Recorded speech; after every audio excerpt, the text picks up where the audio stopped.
ये बताइए कि ये अभी भी इतनी सामर्थ्य है भारत में, आप बता ही रही हैं, तो इसमें करना क्या पड़ेगा और छोड़ना क्या पड़ेगा? वो कौन सी चीज है जो इसको पूरे सामर्थ्य के साथ प्रकट होने से रोक रही? कुछ है क्या? पहले तो हम या ये बताएं और पहले हिस्से का उत्तर पहले दे दें कि करना हाँ, क्या पड़ेगा, फिर बताएं हाँ, छोड़ना क्या पड़ेगा। ठीक है? हाँ, तो स्वाभाविक है, करना वही पड़ेगा जो पहले कर रहे थे 1947 के पहले, हम्म, जिसके कारण ये निरंतरता थी, ये स्केल हाँ, था। जीवन हाँ, के बहुमुखी क्षेत्र में एक्सट्रीम एक्सीलेंस था। हम्म, एक्सट्रीम एक्सीलेंस का एक आध उदाहरण बताएं। स्थापत्य और मूर्तिकला। हम्म, भारत संसार का अकेला राष्ट्र है जहां पत्थर पर, अब छेनी से किया कि हथौड़ी से किया कि मशीन से किया मुझे नहीं पता, लाखों लाखों करोड़ों मूर्तियों को इस डिटेल में तराशा गया। संसार के किसी समाज, किसी देश, किसी क्षेत्र में नहीं मिलेगा। और ये करोड़ हम कह रहे हैं टूटने के बाद, जो दिखाई दे रही हैं, जो मिल रही हैं, जो लुप्त हो गई, उनकी मैं चर्चा नहीं कर रही। तो इन करोड़ों करोड़ों मूर्तियों को तराशने में करोड़ों करोड़ों लोग लगेंगे। और तय बात है, ये कोई आज के अर्थ में उत्पादक इकोनॉमिक एक्टिविटी नहीं है। ये लग्जरी की इकोनॉमिक एक्टिविटी है, ऐश्वर्य की है, वैभव की है। ये कब संभव है? जब समाज में मार्क्स की भाषा में उतना बड़ा इकोनॉमिक सरप्लस उपलब्ध हो, केवल पूंजी का नहीं, कार्ल मार्क्स की भाषा में या आधुनिक इकोनॉमिक्स की भाषा में लेबर भी इतना सरप्लस कि करोड़ों करोड़ों लोगों को डिजाइन बनाने में, नाक बनाने में, भौं बनाने में, बाल की चोटी बनाने में, हीरे का गहना, तो पन्ना का, तो सोने का, तो लड़ी, तो अंगूठी, तो नाखून कैसा है, तो बाल का पानी कहाँ गिर रहा है, दैट डिटेल। जो एक कौन आते हैं ना टीवी पर, दक्षिण भारत के, जो बहुत विस्तार से बताते हैं, प्रवीण जी, जो मदनिकाएं हैं। हम तो केवल घोड़ा और हाथी की बात करते हैं। घोड़े और हाथी को जो आभूषण पत्थर पर बनाते, यानी सरप्लस कितना था। सरप्लस का मतलब, ये सब आधुनिक भाषा में बोल रही हूँ, मनुष्य की आवश्यकताएं, नेसेसिटीज, फिर कंफर्ट्स, फिर लग्जरीज। म्यूजिक तो म्यूजिक ही म्यूजिक, डांस तो डांस ही डांस, कपड़ा तो अनंत कपड़ा, सोने का तार तो चांदी का तार तो रेशम का तार, पालकी तो पालकी ही पालकी, सोने की पालकी, चांदी की पालकी, शीशम की, चंदन की, हाथी दांत की, राम जाने काहे काहे की। एक्सट्रीम, एक्सट्रीम, क्योंकि एक्सट्रीम तो ये जो हो पाया लाखों साल तक। और अब हम्म, एक तुलना कर रहे हैं, दो जी, वर्ल्ड पावर आजकल हम लोग सुनते थे, सुपर पावर, एक अमेरिका एक रूस। 1945 के पहले तो इन दोनों का नाम लेवा नहीं था, देवर इन बैक वाटर। 1945 में खड़े हुए और 1990 में वो सोवियत रूस, वहां के नागरिक कचरे के डिब्बे में भोजन ढूंढ रहे थे, क्यों पंकज जी? बिल्कुल। और ये संयुक्त राज्य अमेरिका, कोरोना में सूप किचन चालू हुआ है। सूप किचन मतलब एक घोल घाल के, अपने लोग वाला टमाटर वाला सूप नहीं, कुल कचरा पचरा घोल घाल कुछ बना के, दो टुकड़ा ब्रेड का दे के, लोफ, पाव रोटी जिसको कहते हैं, उसको देने के लिए साहेब लोग कार की लाइन लगा के खड़े हैं, मिलेगा खाएंगे तो पेट भरेगा। क्या 1920 हाँ, और 21 यूनाइटेड स्टेट्स ऑफ अमेरिका में होमलेसनेस यानी कभी घर था, आज सड़क पर है। कौन? वहां के वार वेटरन्स, माने हमारे यहाँ के ब्रिगेडियर साहब, हमारे यहाँ के जनरल साहब, हमारे यहाँ के कर्नल साहब सड़क पर सो रहे हैं। और इन देशों में क्या हो रहा है, कोई जैसे हम गए खाना खाने, तो हम अपना और पंकज जी का और शैलेंद्र भैया का, हम 3 आदमी ने भोजन ऑर्डर किया और पेमेंट किया 4 आदमी का। 3 हमने खा लिया, 1 आदमी का भोजन टंगवा दिया बाहर। एक कोई भूखा आएगा, भोजन लेके खा लेगा। कब? 20वीं और 21वीं शताब्दी। यानी यूरोपियन पावर्स 45 साल, 50 साल, 60 साल, 70 साल सुपर पावर नहीं रह पाए। इंग्लैंड और फ्रांस को सुपर पावर कहा गया 1950 के बाद। कब का? 20वीं शताब्दी के सुपर पावर है। किसी ने कहा नहीं नहीं, 1850 के बाद के सुपर पावर है। 1870-80 से जर्मनी सुपर पावर है। 1945 तक जापान सुपर पावर है। सब सुपर पावर हवा हवाई, और ये सब सुपर पावर लूट मार खसोट, मनुष्य का रक्त निचोड़ के सुपर पावर बनी। यानी they don't know the science of economic prosperity. इनको आर्थिक समृद्धि का विज्ञान नहीं पता है। 2-4 हजार साल तो रह लेते, सुपर पावर नहीं तो ठीक ठाक। इंग्लैंड में छोटी छोटी गोरी बच्चियों को 1000 बार रेप हो रहा है, 200-400 बार रेप हो रहा है। कुत्ते रेप कर रहे हैं, मियाँ खड़े होके रेप करवा रहे हैं। और वहां का पार्लियामेंट्री सिस्टम का मेंबर ऑफ पार्लियामेंट MP बोल ना रहा है। तो शब्द पंकज जी ने क्या प्रयोग किया? सामर्थ्यवान, जो अपनी कन्याओं के 200-400 बार, सैकड़ों हजारों कन्याओं के बलात्कार पर चुप है। और ये कहता था, लोग भी कहते थे कि साहब इसके राज्य में सूर्य अस्त नहीं होता है। यानी they don't know the science of economic prosperity and political governance नहीं आता है। अब भारत में हमारे मोदी जी दे माथा रगड़ेंगे, दे नाक रगड़ेंगे, डेमोक्रेसी, संविधान। तो किसका संविधान, किसका इकोनॉमिक मॉडल जो 50 साल नहीं टिक पा रहा है, जिस खाने का अपने सिटीजन को जुगाड़ नहीं कर पा रहा है। United states of America super power, जिसका 10-20% तो भैया ब्लैक पॉपुलेशन है यूनाइटेड स्टेट्स ऑफ अमेरिका में। 10%, 15% एक अंदाज है ब्लैक पॉपुलेशन होगा। 5-7% हिस्पैनिक पॉपुलेशन होगा। इनमें जो क्राइम रेट है, क्राइम रेट क्यों है? डेस्टिट्यूशन, डेस्टिट्यूशन मतलब भयंकर आर्थिक अभाव के कारण, और यही गोरे लोगों में है। तो जो पंकज जी का एक प्रश्न था, भारत को क्या छोड़ना पड़ेगा? भारत को नहीं, भारत के राज्यकर्ताओं को लफनटूसी छोड़नी पड़ेगी। 15% है ब्लैक पॉपुलेशन, 15.2। मेरा ब्लैक 15 है, 5-7 ये मैक्सिकन और बाकी होंगे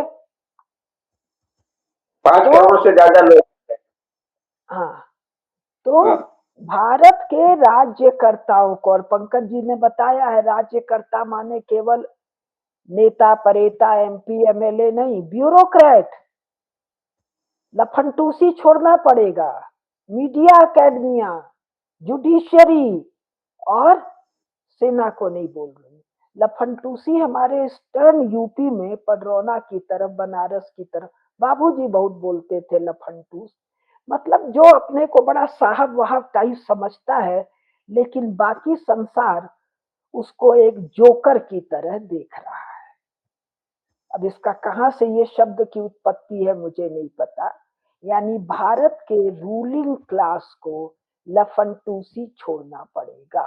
नहीं छोड़ेगा तो हम सजग, समर्थ, सतेज भारतीयों को उनकी लफनटूसी उनको दिखवा दिखवा कर छुड़वानी पड़ेगी।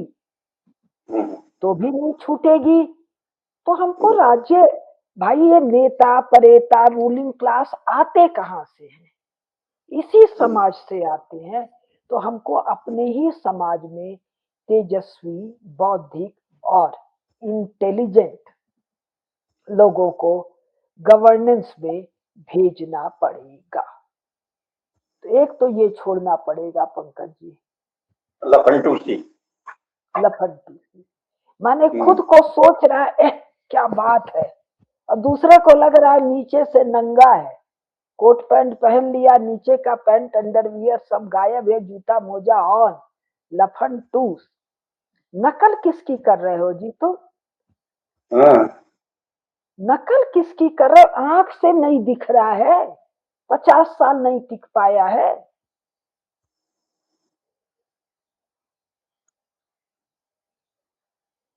तो ये सीरीज अभी हम बहुत लंबा चलाएंगे। हाँ, तो बताइए, कुछ और बताइए कि क्या क्या करना होगा, क्योंकि करना बहुत अभी जो कुछ है। होगा। हाँ। करना ये होगा कि जानना होगा कि हमारे यहाँ प्रॉस्पेरिटी का साइंस क्या है। तो जहां तक मेरे को याद है, सही सही उच्चारण आप कराइएगा, सुखस्य मूलम धर्म, ऐसा है ना? हाँ, यही यही है, यही है। सुख का मूल धर्म है, धर्माधारित राज्य, धर्माधारित समाज, धर्माधारित इकोनॉमिक्स, धर्माधारित साइंस, धर्माधारित फैमिली सिस्टम, धर्माधारित लिविंग सिस्टम, धर्माधारित इकोलॉजी एंड एनवायरमेंट, धर्माधारित इंडस्ट्रियल पॉलिसी, धर्माधारित फूड पॉलिसी। दिन भर मांस मच्छी शराब अंडा, ना ना ना। सुख यदि चाहिए, वैभव और ऐश्वर्य सुखी प्राणी के लक्षण हैं। जब कोई बहुत सुखी है, बहुत समृद्धवान है, तब वहां वैभव और ऐश्वर्य है, जिसको श्री कहते हैं, जिसको लक्ष्मी कहते हैं। सुख का मूल धर्म है। भारत को, भारत के गवर्नेंस को, भारत के गवर्नेंस को क्या कहा जाएगा भैया? गवर्नेंस को राज्य, प्रशासन, प्रशासन, शासन। भारत के शासन व्यवस्था को धर्म से ऐसे चिपट जाना पड़ेगा, यदि सुपर पावर बनना है मोदी जी तो। और एक ऐसा लोटा जिसके पेंदे में पेंदा ही नहीं है, या पेंदे में छेद ही छेद है, या पेंदा हजारा, हजारा माने जिससे पानी हम लोग सींचते हैं, वो है वेस्टर्न मॉडल। उसमें धर्म नहीं है, उसमें केवल हिंसा है, पाप है, अधर्म है, घृणा है, बलात्कार है, मार काट है। तो जो यूरोपियन सिस्टम आप लोगों ने गले में टांग रखा है, जूते की माला की तरह, बड़े इतरा रहे हैं, बड़ा नया फैशन है, जूते की माला हम पहने हैं। हम वेस्टर्न टाइप डेमोक्रेसी ले आए हैं। हम वेस्टर्न टाइप इकोनॉमिक मॉडल ले आए हैं। तो मोदी जी आपो के अगले 5-7 साल में छेद ही छेद दिखाई देगा। कैसा छेद? जो बंगाल में हो रहा है, जो कश्मीर में हो रहा है, जो केरल में हो रहा है, जो तमिलनाडु में हो रहा है। आप राजी हो सकते हैं, सूट वूट पहने हैं, वो छोटा वाला बो वो लगाए हैं, टाई वाई लगाए हैं, नीचे सब सपाचट, जनता को और संसार को दिख रहा है राजा नंगा है। तो यदि भारत को पुनः अपने स्थान पर लाना है, ये मैं क्यों कह रही हूँ? क्योंकि हमारा वर्तमान शासन, जिसके उस शासन के प्रधान सेवक हैं कि किसके हैं, ये भी एक लफंटूसी है। बाबूजी होते तो बोलते नरेंद्र भाई आप बहुते लफंटूस हो,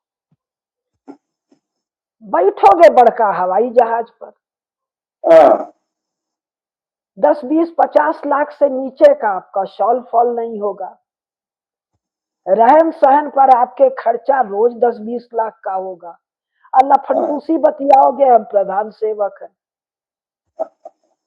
जो गवर्नेंस का जगह है उसको तीर्थ कहोगे।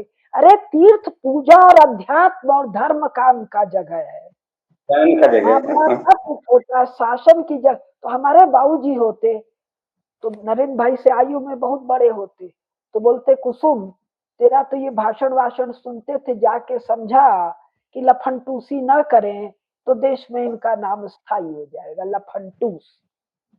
हाँ, वो तो वो तो तो कहते हमारे हैं कि मोदी जी जी कहते हैं संविधान ही धर्मशास्त्र है और उससे वो लिपटे पड़े हैं, हमारे उसके चरणों में घुसे जा रहे हैं। संविधान बाबूजी रूपी कहते धर्म। बाबूजी कहते धीरे से अकेले में, कुसुम बहुत लफंटूस आदमी है भाई, इसको यही नहीं पता है। कांग्रेस को गरियाते भी है कुसुम, और कांग्रेस ने संविधान बनाया उससे चिपटते भी हैं। हाँ, इनको तो धर्मशास्त्र भी नहीं पता है। अब देख क्या बताए, संघ में भी मोहन भागवत बड़ा भारी लफंटूस हो गया है। पूरा। लेकिन देख बेटी इस बात को तू जरा संभाल के बाहर कहिए, कहीं ऐसा नहीं हो तेरे को सब जेल वेल भेज दे। बाबूजी अकेले में बहुत ठीक से समझाते थे, तो बाबूजी होते तो यही कहते। और मुझे पक्का पता है हमारे सुनने वाले लोगों के बहुत से बाबूजी यही कहते हैं कि अजीब लफंटूस आदमी है भाई। हाँ, अरे भाई पता है संविधान को कांग्रेसियों ने बनवाया, कांग्रेसियों में नेहरू मुखिया था, गांधी मुखिया था। आप नेहरू को रोज गरियाते हैं, और सेकुलरिज्म शब्द इंदिरा गांधी लाई, इमरजेंसी में लाई, जिसके खिलाफ आप लोग दिन भर प्रदर्शन करते हैं, काला अध्याय बताते हैं। और ये अजीब लफंटूस भाजपाई हैं, बाबूजी बोलते कि सब इस असंवैधानिक शब्द को बाहर नहीं करते हैं। बाबूजी कहते बेटी लगता है इन लोग के पास ब्रिटानिका इंसाइक्लोपीडिया नहीं है। बाबूजी के पास था मोटा मोटा, वही सब हम पढ़ते थे। नहीं तो ये सब मूर्खों को पता होना चाहिए सेकुलर शब्द का अर्थ क्या है, धर्मशास्त्र शब्द का अर्थ क्या है। धर्मशास्त्र गीता भगवान का वचन है, आप ऋषियों का वचन है, और ये जिनको तुम गरियाते हो देशद्रोही करके, उन देशद्रोही कांग्रेसियों का बनवाया हुआ है। वो जो सकपाल, जिसको ये सब अम्बेडकर कहते हैं गैर कानूनी ढंग से, अब मैं अपने को मिश्रा कहने लग जाऊं, आप केडिया कहने लग जाए, कोई कहने लगे, मैं खुद को सकपाल कहने लग जाऊं तो चलेगा क्या? नहीं चलेगा। एनीवे, तो वो सकपाल कह रहा है कि साहब भारत में अंग्रेजों को रहना चाहिए, और हमारे मोदी जी कह रहे हैं सकपाल आदर्श है। तो बाबू जी कहते लफंटूस है। तो ये बौद्धिक लफंटूसी, ये इंटेलेक्चुअल लुम्पेननेस छोड़ना पड़ेगा। और इतना अधिक साहित्य उपलब्ध है पिछले 25-26 साल में, इतना अधिक छपा है कि भारत क्यों इकोनॉमिक जाइंट था। 100 साल नहीं, 200 साल नहीं, 2000 साल नहीं, जितना रिटेन हिस्ट्री है, जितना सुना हुआ इतिहास है, जितना बोला हुआ इतिहास है, जो साहित्य है, जो आर्कियोलॉजी है, वो सब बता रहा है एक बहुत विशाल समय काल में भारत ऐश्वर्यवान रहा है। तो जो हमारे यहाँ धर्म अर्थ काम मोक्ष है, तो धर्माधारित अर्थव्यवस्था और धर्माधारित शासन व्यवस्था अपनाना होगा। तो लोग बोलेंगे जी अब ये रिसर्च कहाँ किया जाए। रिसर्च ना करो बाबू, तो हमारे पहले से पंकज लिखा हुआ पुस्तक धरा है बाबू लोग। और 1947 तक हमारे जो हिंदू राज्य है, रजवाड़े नहीं, हमारे जो हिंदू राज्य है वो उसी पद्धति से शासन व्यवस्था कर रहे थे जिस पद्धति से महाराज युधिष्ठिर कर रहे थे, या चंद्रगुप्त मौर्य कर रहे थे, या राज राजेंद्र चोल कर रहे थे, या कश्मीर के महाराजा कर रहे थे, या शिवाजी महाराज कर रहे थे, या महाराणा प्रताप कर रहे थे, या लचित बड़फुकन के राज्य में हो रहा था। संपूर्ण भारत में एक प्रकार की शासन की नीति थी, उसको अपनाना पड़ेगा। और ये लफनटूसी टाइप का कॉन्स्टिट्यूशन को कूड़े के ढेर में डालना पड़ेगा। मैं अंडरलाइन कर रही हूं, कूड़े के ढेर में डालना पड़ेगा। यदि मोदी जी आप नहीं चाहते हैं कि ममता बानो का राज्य हो, ये भी इसी संविधान के तहत हुआ। अयोध्या के कार सेवकों पर गोली चला इसी संविधान के तहत, जो चुने गए मुलायम सिंह। इसी संविधान के तहत जो बिहार का राज्य था, जिसको आप जंगल राज्य कहते हैं, इसी संविधान के तहत 370 था। लाखों लाखों हिंदू मारे गए, बलात्कार हुआ।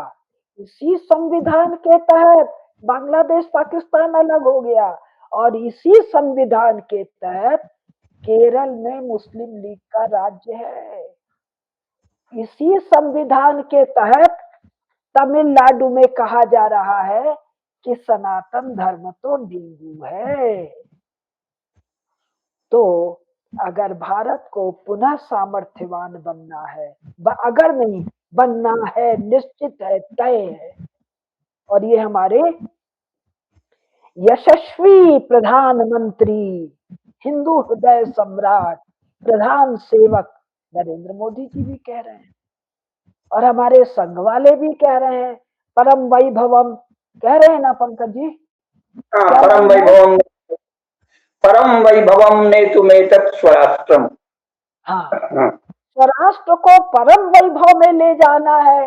भागवत जी, होश बोले जी, सोनी जी, राम माधव जी, रामलाल जी, और कौन है, भैया जी, भैया जी जोशी है ना, हाँ, भैया जी जोशी।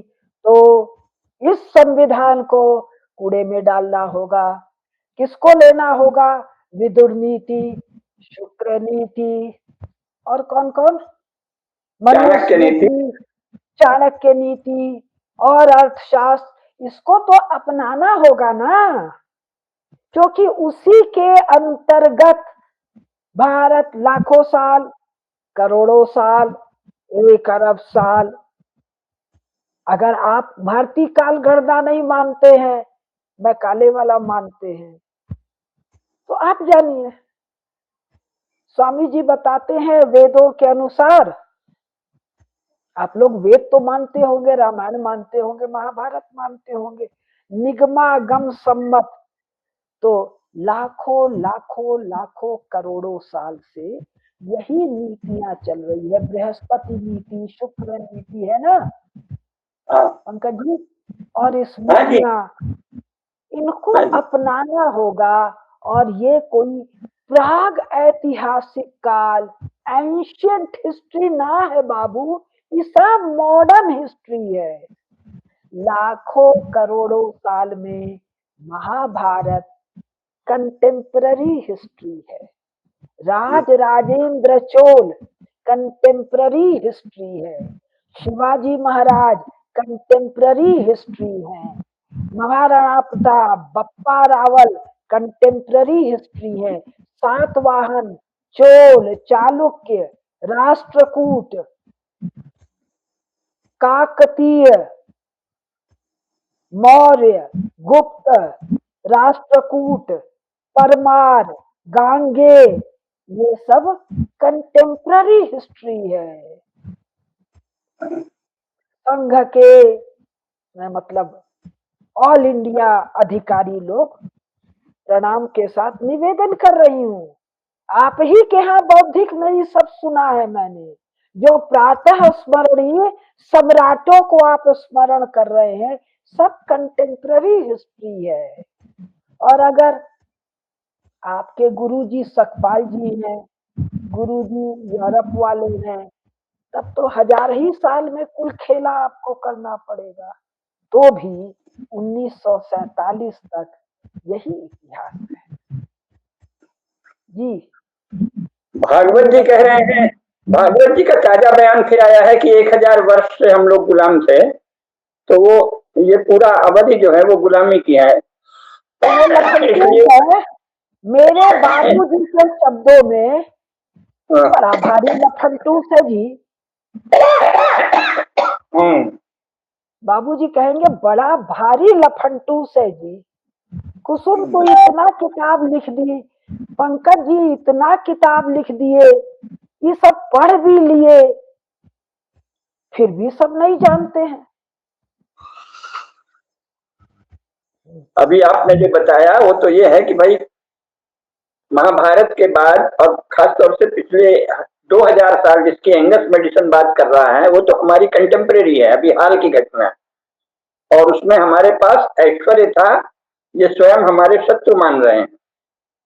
तो अब उस ऐश्वर्य के काल को, वैभव के काल को जो लोग दैन्य और दास्ता का काल बताते हैं, उन अभागों को छोड़ भी दें तो भी जो सत्य है उसके आधार पर भारत की राष्ट्रीय व्यवस्था की नवरचना करनी पड़ेगी।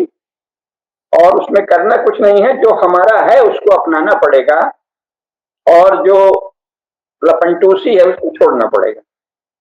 भाई इसी एंगस मेडिसन के अनुसार 1860 तक भारत संसार का लार्जेस्ट बिगेस्ट इकोनॉमी है भागवत जी। अब इन लोग को अंग्रेजी ना बुझाता है, आंकड़ा वाकड़ा ना बुझाता है, तो बाबूजी कहेंगे जाले दे बेटी, सब लफंटूस है, इन सबों को छोड़ दे। देखिए भागवत जी की जो अभी अक्ल दिख रही है उसके अनुसार वो कहेंगे, मान लो प्रभावित हो गए, उनको बता दिए तो वो कहेंगे कि फिर ऐसे करो, भारत को गुलाम बनाओ, क्योंकि 1000 साल से गुलाम था तो इतना आगे था। अगर गुलामी में भारत वैभवशाली था तो चलो भारत को गुलाम बनाए। हो सकता है कि कल को भागवत जी का ये बयान आ जाए कि हम सबको भारत को गुलाम बनाना चाहिए, क्योंकि उसी समय वो वैभव में था। एंगस मेडिसन कह रहा है, इनके पिताजी हैं एंगस मेडिसन, तो इनके परम पूज्य मार्गदर्शक एंगस मेडिसन बता रहे हैं कि गुलामी में हम लोग वैभवशाली थे, इसलिए हे स्वयं सेवकों चलो भारत को गुलाम बनाएं। ये कह सकते हैं, जैसा वो आजकल बोल रहे हैं। और जिसका माथा पिछले जन्मों के पाप से सनक गया है, बाबूजी ऐसों को बैठाकर इन्वर्टेड कामा में एक शब्द कहते थे, बहुत उसका आनंद लेते थे उससे बतिया के। तो ये सब आनंद के वस्तु हो गए हैं। जैसे राहुल गांधी है वैसे मोहन भागवत को मान लेना चाहिए कि अब लेटेस्ट क्या कहा, फिर हफ्ते भर बाद पूछना चाहिए भागवत जी का कोई नया बयान आया कि नहीं आया। मनोरंजक है, काफी मनोरंजक लोग हैं ये। असल में मर्यादा भूल गए हैं इनको, इनका कुल काम है आपस में समाज में प्रेम बढ़ाना, उसकी बजाय ये समाज को उपदेश देने लगे हैं उन विषयों पर जिसका इनको ज्ञान ही नहीं है, तो मर्यादा छोड़ दी है। वो भी नहीं जानते। हैं? जिसका अभी एबीसीडी नहीं जानते। अपने लोग की यूरोप वाली किताब छपने दीजिए। हाँ, हाँ, मर्यादा छोड़ने पर बहुत अनिष्ट होता है। तो इन्होंने मर्यादा छोड़ दी है, सरसंघचालक जी ने मर्यादा छोड़ दी है। जिन विषयों का ज्ञान है उसके अतिरिक्त उन पर बोलते हैं जिसका कुछ भी ज्ञान नहीं है, तो ये चिंता की बात है। लेकिन कोई बात नहीं, वो तो एक व्यक्ति है। जब ये देश इतना महान है, आप बता रहे हैं कि ये अभी है परम ऐश्वर्यशाली है, तो फिर ऐसी कोई चिंता की बात नहीं। 2-3 उदाहरण दे रहे हैं। हाँ, एक, नरेंद्र मोदी 2014 में भारत के शासन सत्ता का सूत्र संभालते हैं, ठीक। 10 साल में, पहले 10-11 साल में इतने हाँ, सारे काम हो जाते हैं, भारत हाँ, 6वें या 4थे नंबर पे आ जाता है। हाँ, भारत कौन कौन सा चंद्रमा के कौन से दक्षिण हिस्से में चला गया जहां कोई नहीं जा पा रहा है, इतने से खर्चे में। यानी एक शासनकर्ता एक क्षेत्र में ठीक से काम कर रहा है। विदेश वाले सामरिक क्षेत्र में, विदेश नीति में यह है कि 10 साल के अंदर from nobody the leader of the world. देश के अंदर अनेकानेक गड़बड़ काम हुए। भारत की हाँ, सेना कहां से कहां, भारत एक्सपोर्ट कर रहा है शस्त्रों का और राम जाने क्या क्या। और भारत के इंडस्ट्रियलिस्ट, ये ये जो रिलायंस वाले कौन है, अंबानी, वो तेल का कौन सा जामनगर में जो रिफाइनरी खोले हैं, हम लोग लार्जेस्ट वो रिफाइंड ऑयल सप्लाई करने वाले देश हो गए हैं ना भैया, लार्जेस्ट है ना।